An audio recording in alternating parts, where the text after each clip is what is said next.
Welcome back to Vegas Unwrapped. Aaron Phillips, Ricky Cash, Hawkeye Mark on the board. We want to welcome everybody in the chat room. But now, sitting at the podium, we haven't done one of these in a while. No, I like them now. Spotlight on local Las Vegas business. It is time, and we're welcoming a good friend of ours who we met a number of months ago. Miss Cheri Petroni owns a business here in Las Vegas called Skincare by Cheri. How are you, dear? I'm great. How are you? Good, thank you. You look wonderful. Thank you for coming on to Vegas Unwrapped. Thank you for having me. I'm really excited, a little nervous, because this is my very first interview in front of actual people. Well, it's good that we got that's good. Well, I guess the other interviews must have been in front of animals or goats or something. I mean, if not in front of people. Well, this is a good. Well, you know, this is a good place to start off. Don't go there. We deteriorate that quickly. Plus the fact that you are being videotaped as Well, well that's as audio. okay. I can always edit it. I know that. But the audio we can't, because Not a Hawkeye's in chance. charge of that. Okay. All right, so Skincare by Cheri. Let's talk a little bit about your background. Let's tell our listeners a little bit about yourself and how you kind of got into skincare. Okay. Totally by accident. I can say that for sure. I have a master's degree in education. I still am certified with the State Board of Education here in Nevada. For reasons I will not get into, I am no longer an elementary school teacher. I did become a stay-at-home mom for a short period of time, not something I really cared for, and decided I wanted to go into something where I could help people, educate people, and still have the opportunity to do continuing education because I'm an education buff.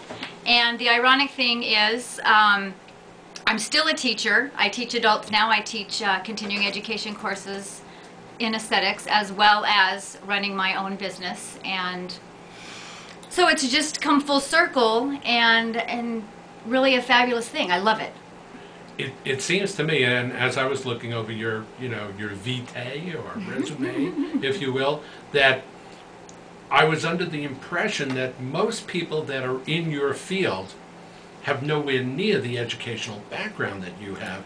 So you become the teacher of those that are trying to teach others. Isn't that correct? Yes, that's exactly who I teach. I teach my colleagues, my peers, those people that want continuing education after they graduate, which, yes, we don't require, by the way, if anybody's interested in this, any continuing education by our cosmetologists, estheticians, etc. in the state of Nevada, which is just a pet peeve of mine, but I think we all should continue learning after we graduate. But anybody that chooses to come and actually continue to take classes, in particular waxing courses, I'm impressed with, because I know they really want to succeed. And I know that really, really hurts. I was going to say, let's talk about waxing. Yeah, really. How did that start and why?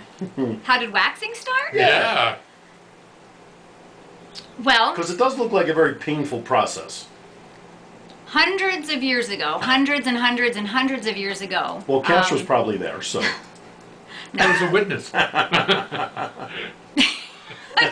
of years ago. Okay, he wasn't there. I Thousands of promise years you he ago. wasn't there.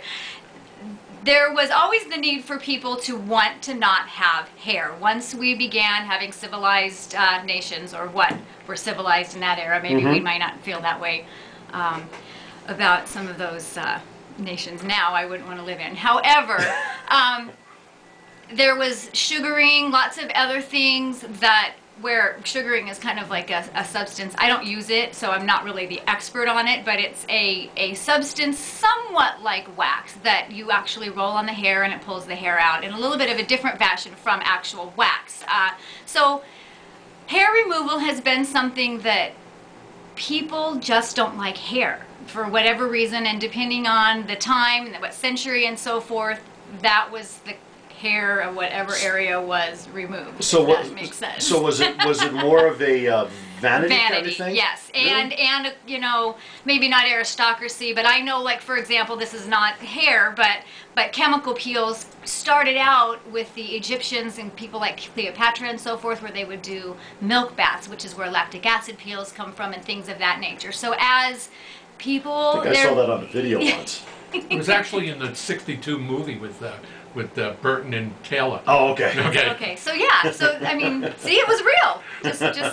So ever since there was that whole sense of class system and so forth, there were ways to make the upper class different, and so hair removal, keeping their skin, you know, soft and supple and nice with milk or whatever it was at the time, where most of what I do today has been derived in one form or another from some of those ancient practices.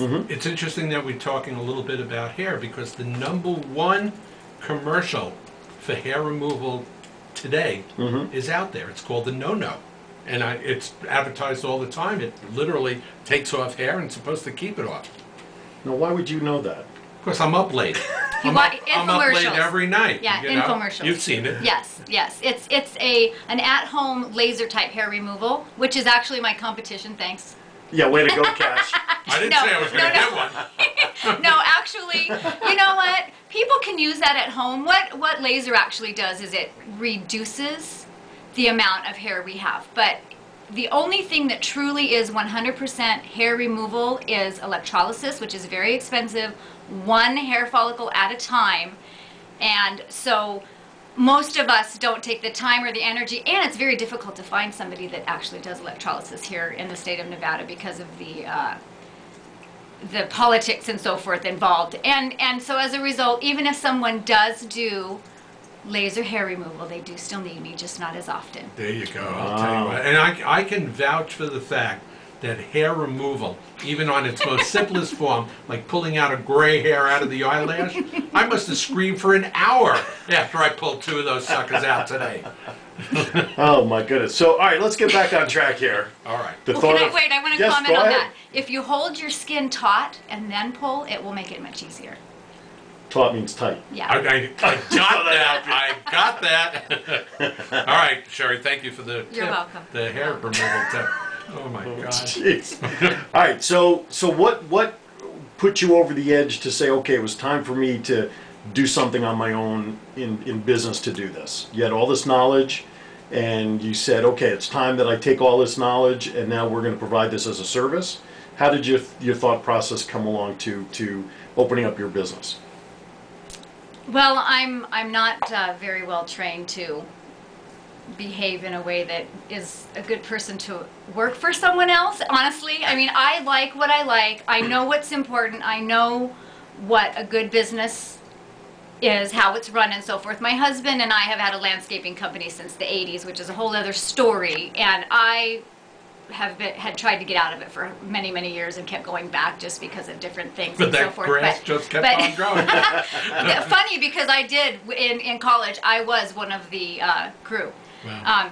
And my husband ran the office. But again, another whole story. So I always have been a self-starter, a business-minded entrepreneur type person. So even though I knew to go in right away and go to a commission-based salon, I pretty quickly knew I was wanting to be my own boss so that I could basically run the show. Not because I want to come and go as I please, although there is that aspect that I can be a part of my kids' lives and so forth. But there's that whole other aspect that I can offer the services that I truly believe in a way that I truly believe. For one thing, a 50-minute facial to me is an absolute joke. That's one of my pet peeves in the industry.